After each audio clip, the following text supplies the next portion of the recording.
Kabajamtoota hordoftoota keenya hangafoota odeeffannoo keenya gurraan isin geenya. Murni bilchiginnaa sodaa fincila dha'u jedhu sodaachisuun barattoota sadarkaa hundarra jiran hordofuuf yaalii irra jiraachuutu dhaga'ame. Waraanni bilisummaa Oromoo miseensota haaraa zoonii lixaatti leenjifamaa turan bobbaasuu beeksise. Dooktar Warqinee Gabayyoo rakkoon Sudaaniif deebiin idil-addunyaa qindaa'e barbaachisuu himan. Manni maree waliigala dhimmoota Islaamummaa Itoophiyaa ministeerri barnoota dhimma amantaa keessa seenuun heera sarbe jechuun himate. Sirna galmeessa siivilii sirnoomsuuf hojjechuu jiraachuu itti aanaan daayirikteera olaanaa galmeessa siivilii obbo Maariid Guddataa himan.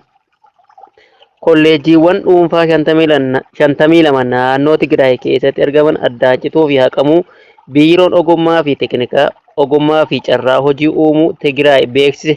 Hooggantoonni dhaabbata odeeffannoo nageenya Itoophiyaa gita isaanii kaata'an Jibuutii waliin haala yeroo irratti mari'atinu kanneen jedhaman odeeffannoo keenya guyyaa har'aa yoo ta'an kabajamtootaa fi hordoftoota keenya bakka jirtan maratti nageenyi keenya isin haa qabu jecha kanneen chaanaala kanaaf haaraa taatan hundee miidiyaa sabiskiraayib gochuun nu waliin turaa jecha odeeffannoon of harkaa qabnu kunooti. Murni bilchiginnaa sodaa fincila dha'u jedhu sodaachisuun barattoota sadarkaa hundarra jiran hordofuuf yaalii irra jiraachuutu dhaga'ame.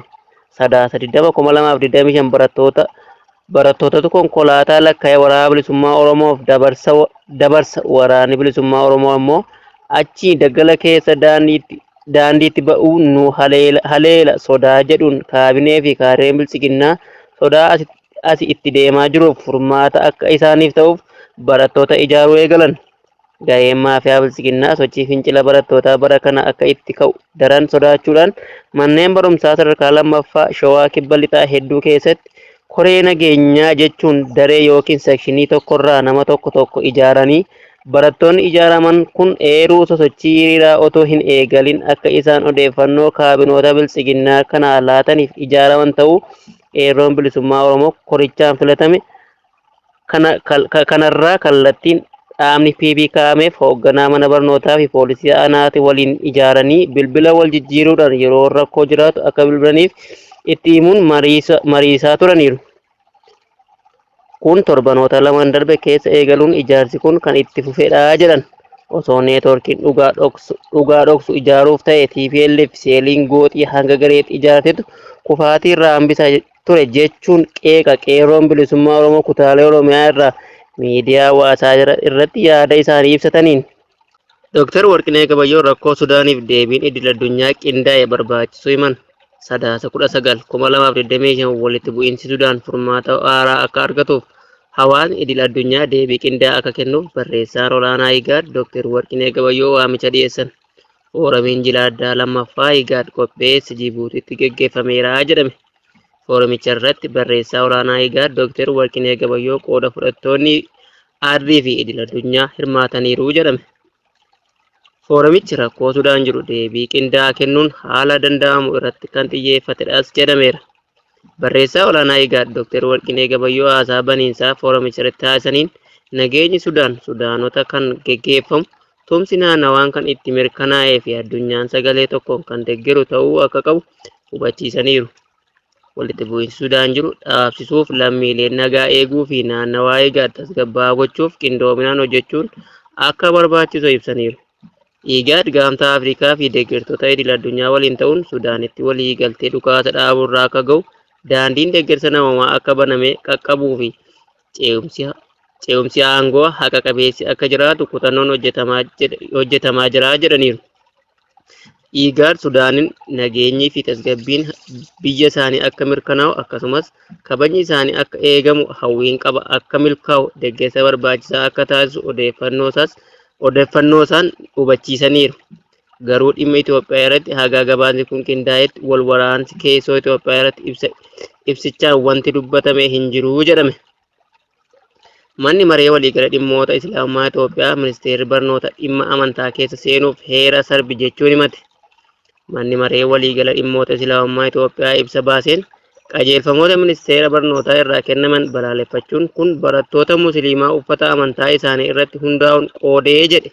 Pirezidaantiin mana maree waliigala dhimmoota Islaamummaa Itoophiyaa Sheek Haajii Ibrahim Tufaa sarbamni mirga barattoota dubartoota musliimaa irratti xiyyeeffate hatattamaan dhaabbachuu qaba jechuun dhorkii niqaabaa dabalatee dhorkiiwwan uffataarra kaa'aman barattoota musliimaa qooduuf duula itti yaadamuun taasifamee jirudha jechuun ibsan. Roorroo ministeerri barnootaa dubartoota musliimaa sababa uffata islaamaa isaanii qofaan irratti raawwatu gonkumaa hin fudhannu ni falmannas jedhaniiru. Itti dabaluun ministeerichi hajiiba eeyyama niqaabaa dhorkuun akka dhimma amantaa keessa galuutti ilaalama jechuun ibsi hawaasa musliimaa kutannoo nageenya biyyattiif qaban agarsiisaa jedhan. Mootummaan tarkaanfii hatattamaa akka fudhatus cimsanii gaafatan. Manni maree kun koree miseensa 17 sarbiinsa irra deddeebiin raawwataman qorataniif furmaataawwan yeroo dheeraa dhiyeessan hundeessuu beeksise. Manneen maree naannolee mana maree waliigalaa waliin dhaabbachuun imaammaticha akka dhaabbatu waamicha dhiyeessan. Ibsi mana maree waliigalaa baase hordofuun manneen maree olaanoo dhimmoota islaamummaa naannolee garaagaraa deebii qindoomina qabu kennuun manni maree waliigalaa akka dhaabbatan ibsan. Dhorkaawwan uffataarra kaa'amaniif barnoota gi'isii marii malee barnoota irratti fe'ame dabalatee imaammata loogii jechuun kan ibsan balaaleffatan. Manneen maree naannolee Amaaraa, Gaambeellaa, naannolee kibba Itoophiyaa fi magaalaa Finfinnee tarkaanfiiwwan fudhataman heera kan faalleessanidha jechuun ministeerri barnootaa mana maree waliigala dhimmoota islaamummaa waliin akka mari'atuuf qajeelfama mirga amantaa sarba jedhan ka'a dubbatan kutuu dhaamaniiru. Manni marichaa ministeera barnootaa ergaawwan uffannaa barattootaa dubartoota musliimaa irratti darban ilaalchisee qajeelfama sirreeffamaa akka baasuuf manni maree waliigalaa ifatti dhiifama akka gaafatan gaafatee jira. Ministeerri barnootaa gama isaatiin manneen barnootaatti hajiibni hin dhorkamne niqaabatu dhorkamee jedha. Niqaabni sababni itti manneen barnootaatti dhorkame niqaabni fuula namaa uffatee waan golguuf nageenya hawaasaa mana barnootaa eeguuf rakkisaa waan ta'eefi jedhe. Sadaasa 10/2018 sirna galmeessa siivilii sirnoomsuuf hojjechaa jiraachuu itti aanaan daayireektara olaanaa eejensii galmeessa siivilii Oromiyaa obbo Maarid Guddataa ibsan. Obbo Maarid turtii OBN waliin taasisaniin akka ibsanitti eejensiin sirna galmeessa siivilii lafa qabsiisuun akka sirnoomuuf hubannoo caasaalee eejensichaa fi qaamolee hawaasaa qaqqabsiisuun akka sirnoomuuf hubannoo caasaalee eejensichaa fi qaamolee hawaasaa gidduu uwwisee galmeessa dabaluu qulqullina ragaa fooyyessuu hojjechuu fi ammayyeessuu akkasumas taateewwan naannoo keenya keessatti mudatan hunda galmeessuu irratti xiyyeeffachuun hojjetamaa jiraachuu ibsaniiru. Hubannoo hawaasaa guddisuuf tarsimoon bal'aan hojiirra oolchuun tajaajilli galmeessa siivilii sirnaan akka hubatamuu fi hawaasni taateewwan mudateen yeroo seeraan ta'e keessatti galmeessuu danda'uu mirkaneessuuf hojjetamaa jiraachuu ibsaniiru. Hojichi akka sirnoomuuf gochuuf sirna galmeessa siivilii ammayyaa fi bu'a qabeessa ta'e ijaaruu, qindoomina seektarootaa cimsuu, inisheetiivoota adda addaa bocuun raawwachuu, deeggarsaa fi hordoffii itti fufiinsa qabu taasisuu, kenna tajaajila kennamaa jiru dhaqqabamaa fi si'ataa itti fufiinsa fi itti fayyadamummaa hawaasaa mirkaneessuu taasifamaa jiraachuu ibsaniiru. Dhumarrattis hawaasni faayidaa ragaan galmeessa siivilii tajaajila mootummaa kennuuf nama dhuunfaatiif qabu hubachuun taateewwan mudatan yeroo seeraan taa'e keessatti akka galmeessisu dhaamsa dabarsaniiru. Haa ta'u malee yeroo seeraan taa'e ka jedhuuf hawaasaaf sanada murtii seeraa jedhame kanaaf hawaasichaaf ifa hin taasifamne jedhan fayyadamtoonni miidiyaalee hawaasaa yaada isaanii yoo ibsatan.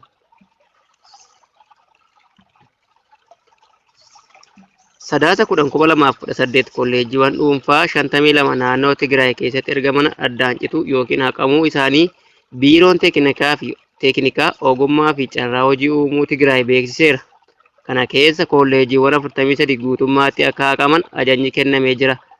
Kolleejjiiwwan 9 ammoo haga ulaagaa guutanitti akka addaan citan taasifamaniiru jedhe.